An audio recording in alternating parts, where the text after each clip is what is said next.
BBC বাংলার সান্ধ্য অধিবেশন প্রবাহতে আপনাদের স্বাগত। আজ আপনাদের সাথে লন্ডন স্টুডিও থেকে আছি মানসী বড়ুয়া।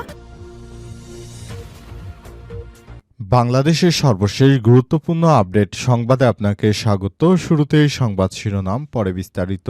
প্রথমেই জানাবো আমাদের হাতে থাকা সর্বশেষ গুরুত্বপূর্ণ সবথেকে তাজা আপডেট সংবাদ। তারেক রহমানের দেশে ফেরা গণতান্ত্রিক লড়াইয়ের ইতিবাচক প্রতিফলন বললেন নাহিদ ইসলাম।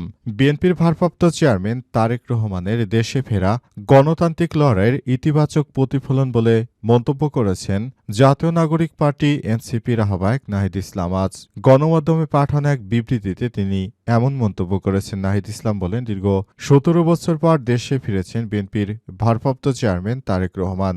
একজন বাংলাদেশি নাগরিক ও রাজনৈতিক নেতার নিজ ভূমিতে ফেরার এই অধিকারটি পুনরুদ্ধার আমাদের একটি গণতান্ত্রিক লড়াইয়ের ইতিবাচক প্রতিফলন। এরপর জানাবো জামাত জুলাই যোদ্ধাদের আকাঙ্ক্ষা বাস্তবায়নে প্রতিশ্রুতিবদ্ধ বললেন আব্দুল হালিম। ত্রয়োদশ জাতীয় সংসদ নির্বাচনকে সামনে রেখে ঢাকা ১৫ আসনে বাংলাদেশ জামাত ইসলামের মনোনীত প্রার্থী দলটির আমি ডাক্তার শফিকুর রহমানের পক্ষে মনোনয়নপত্র সংগ্রহ করা হয়েছে। আজ রাজধানীর আগারগাঁওয়ে রিটার্নিং অফিসারের কার্যালয় থেকে মনোনয়নপত্র উত্তোলন করা হয়। এদিকে অবশেষে মায়ের পাশে তারেক রহমান। দীর্ঘ ১৭ বছর পর দেশে ফিরে বেগম খালেদা জিয়াকে দেখতে রাজধানীর এভারকেয়ার হাসপাতালে গেছেন বিএনপির ভারপ্রাপ্ত চেয়ারম্যান তারেক রহমান। সেখানে তিনি বিএনপির চেয়ারপারসন বেগম খালেদা জিয়ার স্বাস্থ্যের সর্বশেষ খোঁজখবর নিয়েছেন এবং তিনি তার বাসার উদ্দেশ্যে রাজধানীর এভারকেয়ার হাসপাতাল থেকে বেরিয়েছেন। এবারে জানাবো নির্বাচনে তারেক রহমানের নেতৃত্বে আমরা জয়ী হব বললেন মির্জা ফখরুল।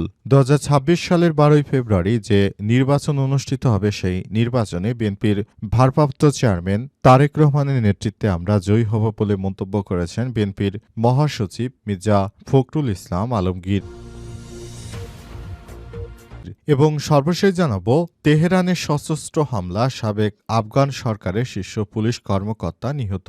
ইরানের রাজধানী তেহরানে সশস্ত্র হামলায় নিহত হয়েছে সাবেক আফগান সরকার তাখার প্রদেশের পুলিশ প্রধান আকরাম উদ্দিন সারি। তার হত্যার বিষয়টি নিশ্চিত করেছে ইরানের আইনশৃঙ্খলা বাহিনী। একাধিক সূত্রের বরাতে ইরানের আধা সরকারি বার্তা সংস্থা মেহের নিউজ জানিয়েছে, এই নিরাপত্তা কর্মকর্তা তেহরানের ভালিয়াসর স্ট্রিটে নিজের কর্মস্থল থেকে বের হওয়ার পর সশস্ত্র হামলার শিকার হয়েছে। প্রিয় দর্শক, এতক্ষণ শুনছিলেন সংবাদ শিরোনাম, এবারে বিস্তারিত।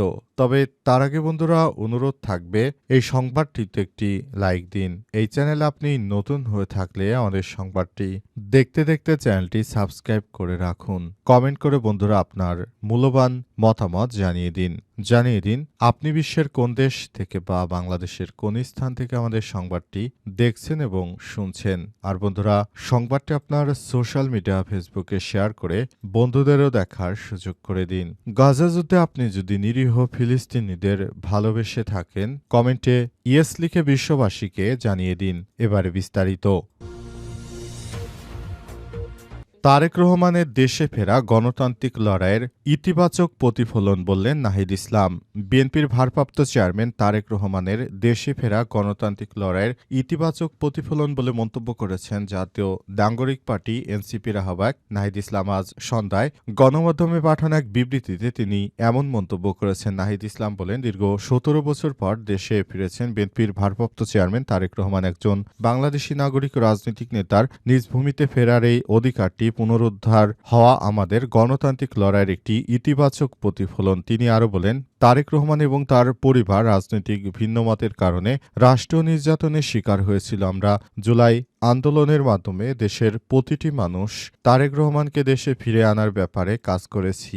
এজন্য আমরা জুলাই আন্দোলনে যে সফল হয়েছি এটি তার একটি প্রতিফলন। সবাই দেখতে পাচ্ছেন এখন আপনাদের প্রাণপ্রিয় নেতা তারেক রহমান দেশে ফিরে এসেছে। আমরা মনে করি এই আন্দোলন লড়াই সংগ্রামের মাধ্যমে স্বৈরাচারী ফ্যাসিস্ট সরকারের পতনের মধ্য দিয়ে নতুন নতুন বাংলাদেশ গড়ে তোলার মধ্য দিয়ে আমরা বাংলাদেশটাকে এগিয়ে নিয়ে যেতে চাই বলে মন্তব্য করেছেন তিনি আরও বলেন, দেশটা আমাদের, সুতরাং এই বাংলাদেশটা আমরা যত খুশি সেভাবে বাংলাদেশটাকে ভালো অবস্থানে নিয়ে যেতে কাজ করছি এবং এজন্য আমরা চাই গণতান্ত্রিক সকল রাজনৈতিক দলগুলোকে ঐক্যবদ্ধ থাকতে হবে। জামাত জুলাই যোদ্ধাদের আকাঙ্ক্ষা বাস্তবায়নে প্রতিশ্রুতিবদ্ধ বললেন আব্দুল হালিম। ত্রয়োদশ জাতীয় সংসদ নির্বাচনকে সামনে রেখে ঢাকা ১৫ আসনে বাংলাদেশ জামাত ইসলাম মনোনীত প্রার্থী দলটির আমির ডাক্তার শফিকুর রহমানের পক্ষে মনোনয়নপত্র সংগ্রহ করা হয়েছে। আজ সকাল ১১টায় ঢাকার আগারগাঁওয়ে রিটার্নিং অফিসার কার্যালয় থেকে মনোনয়নপত্র উত্তোলন করা হয়। জামাতের সহকারী সেক্রেটারি জেনারেল মাওলানা আব্দুল হালিমের নেতৃত্বাধীন একটি প্রতিনিধি দল এই মনোনয়নপত্র সংগ্রহ করে। এ সময় উপস্থিত ছিলেন সহকারী সেক্রেটারি জেনারেল ও কেন্দ্র প্রচার মিডিয়া বিভাগের প্রধান অ্যাডভোকেট এহসানুল মাহবুব জুবায়ের, কেন্দ্রীয় কর্মপরিষদ সদস্য ঢাকা মহানগর উত্তরের নায়েবে আমির আব্দুর রহমান মুসা, কেন্দ্রীয় মজলিসের শুরা সদস্য জিয়াউল হাসান সহ মহানগর ও থানা পর্যায়ের নেতারা। মনোনয়নপত্র উত্তোলন শেষে সাংবাদিকদের সঙ্গে আলাপকালে মাওলানা আব্দুল হালিম বলেছেন, ২০২৬ সালের ফেব্রুয়ারিতে অনুষ্ঠিত ত্রয়োদশ জাতীয় সংসদ নির্বাচনে ডাক্তার শফিকুর রহমানের পক্ষে মনোনয়নপত্র সংগ্রহ করা হয়েছে। তিনি আশা প্রকাশ করে বলেন, আগামী জাতীয় সংসদ নির্বাচন হবে প্রতিযোগিতামূলক এবং উৎসবমুখর। তিনি আরও বলেন, তরুণদের অনুপ্রেরণাদীপ্ত আত্মত্যাগ এবং শহীদ জুলাই যোদ্ধাদের চেতনা থেকে শিক্ষা নিয়ে জামাত ইসলামী একটি ইনসাফভিত্তিক ও মানবিক বাংলাদেশ গড়তে কাজ করছে। শহীদ আবু সাইদ, মাহফুজুর রহমান মুগ্ধ, আবরার ফাহাদ সহ জুলাইয়ের বীর যোদ্ধাদের আত্মত্যাগের আকাঙ্ক্ষা বাস্তবায়নে দলটি প্রতিশ্রুতিবদ্ধ বলেও জানিয়েছেন তিনি। নতুন বাংলাদেশ গড়ে তুলতে তারা কাজ করছে।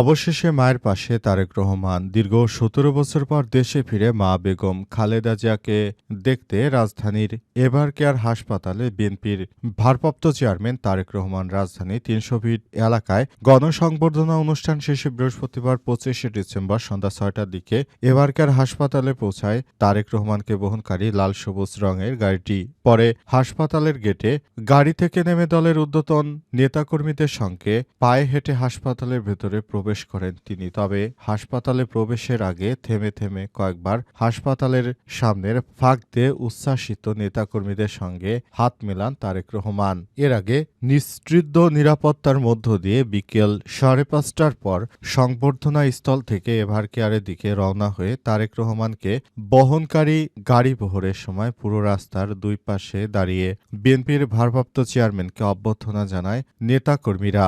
সাধারণ মানুষ এ সময় গাড়ির সামনের অংশে দাঁড়িয়ে ক্ষণে ক্ষণে তাদের উদ্দেশ্যে হাত নেড়ে সাড়া দেন বিএনপির ভারপ্রাপ্ত চেয়ারম্যান তারেক রহমান। এদিকে বিকাল ৫টা ১০ বিএনপির চেয়ারপারসন সাবেক প্রধানমন্ত্রী খালেদা জিয়ার শারীরিক অবস্থার খোঁজখবর নিতে রাজধানীর এভার কেয়ার হাসপাতালে আসেন বিএনপির ভারপ্রাপ্ত চেয়ারম্যান তারেক রহমান। সেখানে তার মায়ের স্বাস্থ্যের খোঁজখবর নিয়ে অবশেষে বাসার উদ্দেশ্যে রওনা দিয়েছেন বিএনপির ভারপ্রাপ্ত চেয়ারম্যান তারেক রহমান। সে অনুযায়ী তার বাসায় সবকিছু তার থাকার জন্য সবকিছু প্রস্তুত করা হচ্ছে। নতুন বাংলাদেশ গড়ে তোলা হচ্ছে এবং পুরো বাংলাদেশটাকে সুন্দরভাবে গড়ে তোলার জন্য কাজ করছেন বিএনপির ভারপ্রাপ্ত চেয়ারম্যান তারেক রহমান। সেজন্য তিনি প্রায় ৯ ঘণ্টা পথ পাড়ি দিয়ে লন্ডন থেকে দেশে ফিরে এসেছেন বিএনপির ভারপ্রাপ্ত চেয়ারম্যান তারেক রহমান। নির্বাচনে তারেক রহমানের নেতৃত্বে আমরা জয়ী হব বললেন মির্জা ফখরুল। ২০২৬ সালের ফেব্রুয়ারিতে যে নির্বাচন অনুষ্ঠিত হবে সে নির্বাচনে বিএনপির ভারপ্রাপ্ত চেয়ারম্যান তারেক রহমানের নেতৃত্বে আমরা জয়ী হব বলে মন্তব্য করেছেন বিএনপির মহাসচিব মির্জা ফখরুল ইসলাম আলমগীর।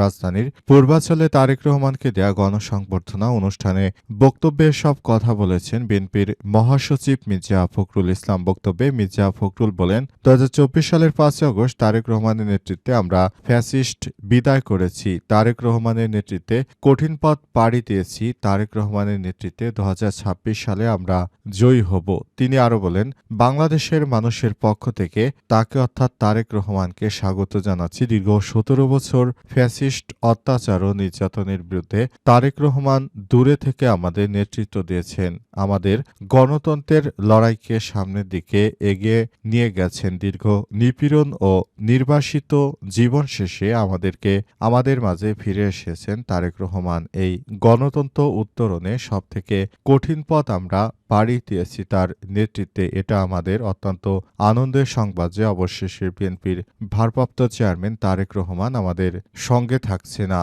নতুন করে তারা আবার সবকিছু করতে চাচ্ছে।